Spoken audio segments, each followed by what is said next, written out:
आपका स्वागत है। शुरुआत इस वक्त की हेडलाइंस के साथ। मई सीरीज की हो सकती है शुभ शुरुआत। ग्लोबल संकेत दे रहे हैं साथ। एसजीएक्स निफ्टी ऊपर, एशियाई बाजारों से भी मिले जुले सिग्नल। कल अमेरिकी बाजारों में दिखी 3% तक की तेजी। मिले जुले रहे एक्सिस बैंक के Q4 नतीजे। 54% बढ़ा बैंक का मुनाफा। ब्याज से कमाई 16% बढ़ी, लेकिन नेट इंटरेस्ट मार्जिन पर दिखा दबाव। वहीं अनुमान से बेहतर रहे श्रीराम ट्रांसपोर्ट के नतीजे। 44% बढ़ा कंपनी का प्रॉफिट।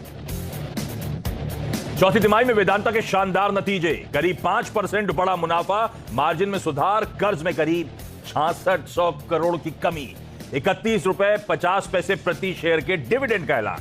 वहीं अंबुजा सीमेंट्स के मुनाफे में कमी, लेकिन अनुमान से ज्यादा रहा सेल्स वॉल्यूम।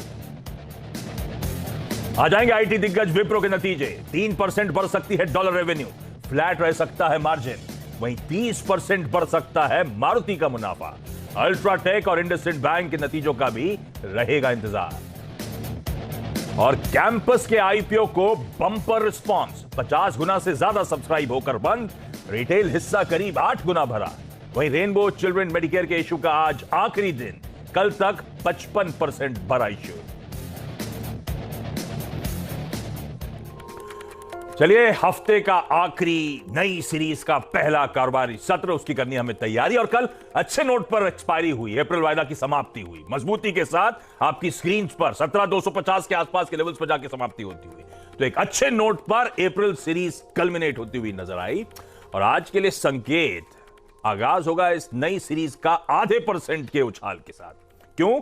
क्योंकि इसी तरह का मूड दुनिया भर में नजर आ रहा है। हरियाली है, पूरा एशिया मजबूती के साथ ट्रेड कर रहा है। और क्यों मिला हमें कल यूएस के बाजारों से, जिसने बहुत ही अच्छा मूव दिखाया है। 2% से 3% अक्रॉस बेंचमार्क्स। डाउ 2%, एसएनपी 2.5%, नैस्डैक में 3% का उछाल। तो बहुत solid moves regular trading session में यूएस में देखने को मिले। हम कुछ हद तक हम जब एक्सपायरी अच्छी कर रहे थे, उसके पीछे ग्लोबल क्यूज का हाथ था। कल 3:30 बजे 1 से 2% ऑलरेडी बेंचमार्क्स यूएस फ्यूचर्स मजबूत थे, पर हां, उससे बेहतर ट्रैक्शन देखने को मिला है। पर आज सुबह की कहानी यह है कि कल के सॉलिड मूव्स के बाद डाउ फ्लैट, एसएनपी आधा % गिरता हुआ, नैस्डैक 1% का दबाव। तो काफी हद तक फिर वो कल के अप मूव्स कुछ हद तक सरेंडर होंगे। और जो हमने छोड़ा था मोटा मोटी उसी के पास के क्यूज हमें डाइजेस्ट करने हैं, फिर भी कुछ तेजी इक्विटी मार्केट्स के लिहाज से। और इसीलिए आप देख रहे हैं कल के सॉलिड रिबाउंड के बाद एशिया, इसीलिए एसजीएक्स निफ्टी भी अच्छे अपटिक्स दिखाता हुआ। बाकी के वेरिएबल जस के तसी हैं। कच्चा तेल बल्कि उछल गया, ये सब थोड़ी सी दिक्कत की बात। $107.5 के आसपास तो रह के उछल रहा है। खैर, उस पर हम पता नहीं कितना मीनिंगफुली आजकल ऑफ लेट रिएक्ट कर रहे हैं। ज्यादा मूड माहौल सेट कर रहा है वो यूएस की इक्विटी मार्केट्स की चाल, रोज सुबह डोमिनेट करती है पूरे एशिया का मूड। ऐसे में ग्लोबली चला क्या, यूएस में इस तरह की ताबड़तोड़ तेजी क्यों आई, फिर आज सुबह ठंडे क्यों पड़ने लगे? नीरज जी बगल में बैठे हैं, इनसे जानेंगे। मानस रोज की तरह इस पूरे हफ्ते हम लोग की बढ़िया मदद करते हुए नजर आए, और आज फिर जुड़ेंगे। सुबह सुबह मानस जुड़ चुके हैं। मानस से जानेंगे निफ्टी बैंक की स्ट्रैटेजी और कुछ बढ़िया स्टॉक पिक्स। हर्षदा बताएंगे आपको तमाम इंपॉर्टेंट स्टॉक्स की न्यूज। इतना हो गया तो दिन की तैयारी हो गई।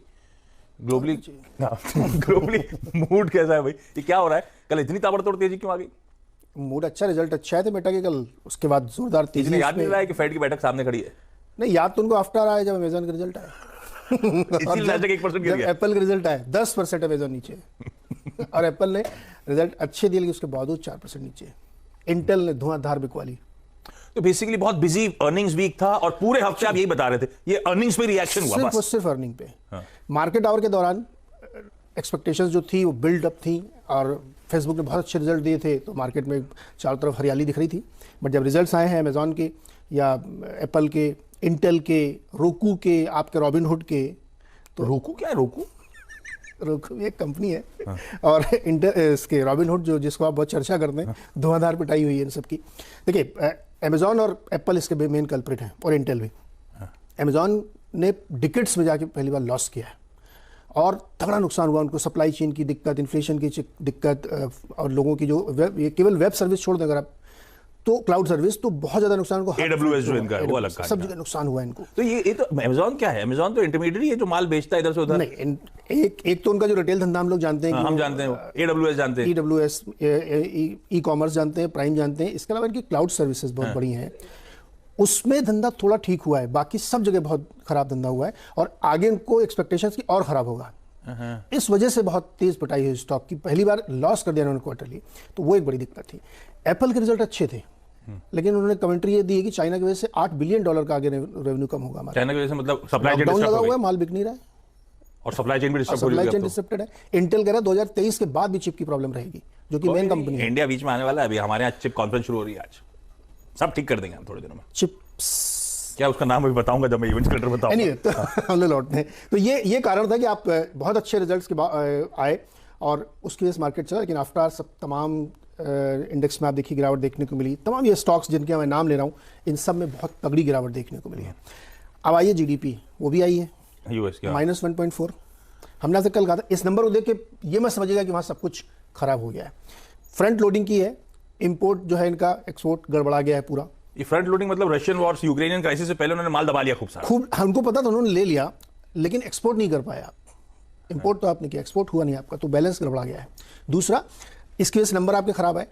आगे कैसे नंबर होंगे इसका किसी को अनुमान नहीं है, क्योंकि वो समस्या अभी भी बनी हुई है। तो इसलिए इस नंबर में उतना ज़्यादा रिएक्शन की बजाय अगले क्वार्टर के नंबर आएंगे, उसमें पता चलेगा कि रियलिटी क्या है। तो ये सारी दिक्कतों की वजह से नंबर्स भी खराब थे वहाँ पे।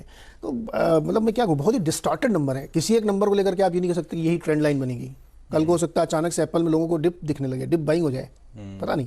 लेकिन स्थिति ये है, तो इसलिए फ्यूचर्स आप देखेंगे यूएस के, तो गिरे हुए हैं सारे। बड़ा मुश्किल है भाई साहब। और रोज जैसा सिग्निफिकेंट मूव आ रहा है, बड़ा मुश्किल होगा बाजार को नेविगेट करना। आज फिर अब तो वीकेंड सामने खड़ा हुआ है, वीकेंड खड़ा हुआ है, और उसके बाद जब ये जैसे बाजार एक दिन चढ़ रहा है एक दिन गिर रहा है, अभी वैसी मजा आएगा। आज काम किया, मंडे काम करेंगे, छुट्टी बीच बीच में आती है। आपने एक दिन का फार्मूला बना लिया शायद, मैंने सुना है। हाँ, अभी फार्मूला वो था, आज ट्रेंड बदलेगा।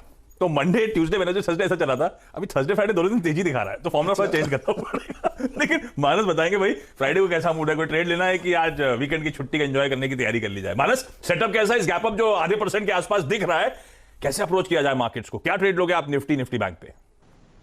तो देखिए, कल जो क्लोजिंग देखने को मिली एक्सपायरी की, वो प्रिडिक्ट करना सबसे पहले एक दिन पहले मुश्किल था। अब अगर हम पैटर्न की बात करें तो ये फिर उसी रेंज में आ गया है जहां पर स्ट्रॉन्ग रेजिस्टेंस है। 17,200 17,300 की बात हुई थी कि वहां पर स्ट्रॉन्ग रेजिस्टेंस है, क्योंकि जितने भी मूविंग एवरेजेस हैं 20 डे, 50 डे, 100 डे, वो उसी जगह पर आते हैं। और कल अगर आप देखिए तो आखिरी के आधे घंटे में हमने करीब 100 पॉइंट की गिरावट भी देखी। तो अब ये कहना बड़ा मुश्किल है कि यहाँ से ट्रेंड रिवर्स हो जाएगा और ऊपर की तरफ के दायरे देखने को मिलेंगे, या नीचे की तरफ की डाउन साइड हमें फिर से देखने को मिलेगा। थोड़ा मुश्किल जरूर है। तो बेहतर ये रहेगा कि आप निफ्टी को छोड़ के स्टॉक स्पेसिफिक प्ले करें। फिलहाल के लिए निफ्टी एक दायरे में चल रहा है, उसी दायरे में शायद ट्रेड होगा। मेरे हिसाब से 17,400 450 के आसपास रेजिस्टेंस है और नीचे की तरफ 17,000 सपोर्ट है। और जब तक इस रेंज के बाहर नहीं निकलेगा, हमें कोई बड़े मूव की उम्मीद नहीं करनी चाहिए। आज के लिए स्ट्रेटजी ये रहेगी कि अगर निफ्टी आज 17,300 के ऊपर सस्टेन करता है, ओपन होने के बाद 15-20 मिनट देख लीजिए, अगर उसके ऊपर सस्टेन करे 17,300 के ऊपर, तब 17,240 के स्टॉप लॉस से खरीदारी करिए 17,425 के टारगेट के लिए।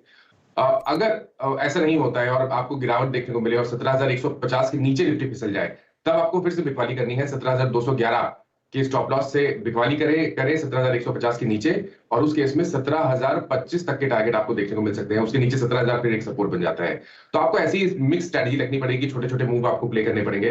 बैंक निफ्टी की जहां तक बात है, देखिए बैंक निफ्टी अभी भी अपने 20 डे मूविंग एवरेज के नीचे ट्रेड कर रहा है, इसलिए यहां पर खरीदारी तभी करेंगे जब ये 20 डे मूविंग एवरेज के ऊपर चला जाए। 36,600 के ऊपर जाएगा तभी खरीदारी करिए 36,300 के स्टॉप लॉस से 37,200 के टारगेट के लिए। चांसेस ज्यादा है कि हमें नीचे के दायरे फिर से देखने को मिलेंगे, बट फिर भी 36,200 के लेवल्स को ब्रेक करने का इंतजार करिए। अगर 36,200 के नीचे फिसले तो 36,400 के स्टॉप लॉस से 35,800 के टारगेट के लिए आप एक शॉर्ट कॉल ले सकते हैं। तो बहुत मिक्स स्ट्रेटजी है, इफ्स एंड बट्स वाली ट्रेड रहने वाला है कि अगर ये ब्रेक करेगा तो आपको ऐसा एक्ट करना है। तो उसी वो नंबर्स आपको ध्यान रखने हैं और उस हिसाब से ट्रेड करना है ना। ठीक है, इफ्स एंड बट्स वाली स्ट्रेटजी और ऐसी इफ्स एंड बट्स वाला बाजार भी है, तो उसी तरह से वो लेवल्स मानस ने बढ़िया तरीके से डिफाइन कर दिए हैं, उसको फॉलो करिए, उस लिहाज से आप अपना ट्रेड बना सकते हैं आज के ट्रेडिंग सेशन में। लेकिन अब हर्षदा के पास जा रहा हूं समझने के लिए तमाम इंपॉर्टेंट स्टॉक्स से news. Harshada, good morning. Morning Ashish. Numbers पर पहले बाजार रिएक्ट करेगा आज के सत्र में, और कल मार्केट बंद होने के बाद कई सारे दिग्गज कंपनियों के नतीजे आए हैं। उसमें शुरुआत एक्सिस बैंक के साथ करते हैं, जहां पर इस पर्टिकुलर क्वार्टर में आप गौर करिएगा परफॉर्मेंस डिसेंट है। नेट प्रॉफिट का जो आंकड़ा है 4,117 करोड़ पर आया है, उम्मीद से काफी बेहतर ये आंकड़ा दर्ज हुआ है। यहाँ पर ब्याज से आय के आंकड़े में भी 8,819 करोड़ तक का आंकड़ा आता हुआ। ये हालांकि हल्का सा मिस जरूर है, लेकिन कासा रेशियो दरअसल 13 क्वार्टर हाई पर है। लोन ग्रोथ में 6.5% तक की क्वार्टर ऑन क्वार्टर बढ़त देखने को मिल रही है। वॉच लिस्ट क्वार्टरली बेसिस पर 18% कम हुई है। ग्रॉस एनपीए में भी कुछ सुधार, 2.82% के आसपास ये आंकड़ा देखने को मिला है वर्सेस 3%, और नेट एनपीए भी 0.73% के आसपास रहा है। तो नतीजे आप कह सकते हैं एक्सिस के वैसे अच्छे हैं। एनआईएम्स को लेकर थोड़ी सी निराशा जरूर जरूर है, इतना ग्रोथ एनआईएम में नहीं देखने को मिला है जितना शायद अनुमान था। अंबुजा सीमेंट के नंबर्स पर अगर आप आएंगे तो यहां पर स्टैंडलोन बेसिस पर प्रॉफिट 495 करोड़ पर आता हुआ 458 करोड़ का अनुमान था। रेवेन्यू 3952 करोड़ पर आया है, उम्मीद से बेहतर है रेवेन्यू का आंकड़ा। इबिटा हालांकि थोड़ा सा फिसलता हुआ, मार्जिन 20% के आसपास है, अनुमान था 18% तक सिमट जाएंगे मार्जिन, लेकिन कंपनी ने जो प्राइस हाइक किया है, मास्टर सप्लाई एग्रीमेंट साइन की है, उसका फायदा इनके हाथ में आता हुआ और मार्जिन स्टेबल रहे हैं।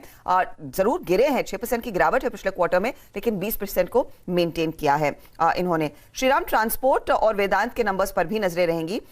वेदांत में हम देख रहे हैं मुनाफे में करीब 4-5% तक की गिरावट देखने को मिली है, 7,261 करोड़ का आंकड़ा। रेवेन्यू हालांकि 41% बढ़ता हुआ, इबिटा में 51% तक की ग्रोथ देखने को मिली है। मार्जिन में इंप्रूवमेंट है और यह हाईएस्ट क्वार्टरली कंसोलिडेटेड बेसिस पर इबिटा जो है वो 13,000 करोड़ के ऊपर का कंपनी ने पोस्ट किया है, तो बहुत ही strong EBITDA level. Operating numbers अच्छे हैं।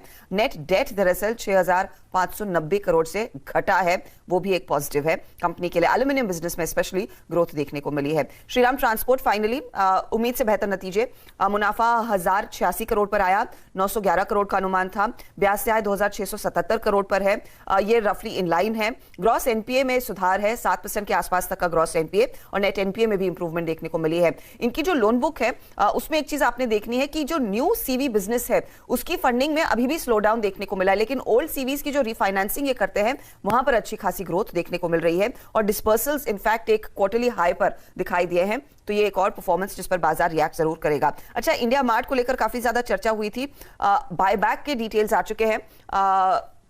100 करोड़ कंपनी खर्च करने वाली है बायबैक पर, और बायबैक प्राइस नोट कीजिएगा 6,250 रुपए प्रति शेयर की रहेगी। करीब करीब 28% का प्रीमियम कल की क्लोजिंग प्राइस पर कंपनी देने को तैयार है, लेकिन इसमें एक और चीज आपने नोट करनी है कि प्रोमोटर्स भी बायबैक में पार्टिसिपेट करेंगे। तो ये तमाम स्टॉक्स आज रेडार पर रहेंगे। माइनस क्विकली आज के top stock specific trades. Specific trade में कल जिस तरह का मूव हमें पावर ग्रिड में देखने को मिला और एनटीपीसी में देखने को मिला, मेरा समझना है कि दोनों स्टॉक लाइमलाइट में रहेंगे। पावर ग्रिड में खरीदारी करने की राय रहेगी 230 के स्टॉप लॉस से 245 के टारगेट के लिए। और दूसरा स्टॉक जो चार्ट से काफी अच्छा लग रहा है वो है यूपीएल का। देखिए यहाँ पर मार्केट में गिरावट का कोई असर नहीं हुआ, कंसोलिडेशन देखने को मिल रहा था, 20-डे मूविंग एवरेज पे लगातार स्टॉक सपोर्ट ले रहा था और कल हमें इंट्राडे चार्ट पे ब्रेकआउट देखने को मिला है, तो आप उम्मीद करिए कि हमें डेली चार्ट पे भी आज ब्रेकआउट देखने को मिलेगा। तो यूपीएल में खरीदारी करने की राय रहेगी। स्टॉप लॉसेस 810 के रहेंगे और टारगेट 855 के रहेंगे। पावर ग्रिड और यूपीएल दोनों में खरीदारी करने का call. Manas, thank you so much सुबह जुड़ने के लिए। कोई छोटा सा ब्रेक